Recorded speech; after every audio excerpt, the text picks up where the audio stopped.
ఇటీవల కాలంలో మీరు ఒకసారి చూస్తే దేశంలో ఎక్కడ కూడా ఇలాంటి విక్టరీ రాలా. దానికి కారణాలు కూడా అనేక కారణాలు ఉన్నాయి, మామూలు కారణాలు కాదు. హిస్టారికల్ గా 5 సంవత్సరాలు మనం గాని బ్యాక్ వెళ్తే జనరల్ గా పబ్లిక్ ఒక విషయం, తెలుగుదేశం పార్టీ కుటుంబ సభ్యులకైతే 5 సంవత్సరాలు నరకం అంటే ఎట్లుందో తెలియదు గాని ఆ నరకాన్ని చూసాం.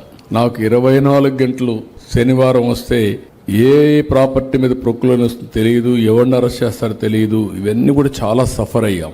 కానీ నాకు ఆ రోజు ఈ రోజు ఒక విశ్వాసం, దేశంలో ఏ రాజకీయ పార్టీకి లేనటువంటి పటిష్టమైన పార్టీ యంత్రాంగం ఉండే ఏకైక party Telugu Desam party. I'm proud of it.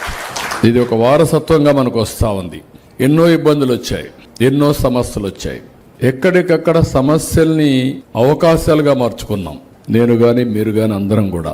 దానివల్ల మనం ఈరోజు విజయ డంకా మోగించగలిగాం.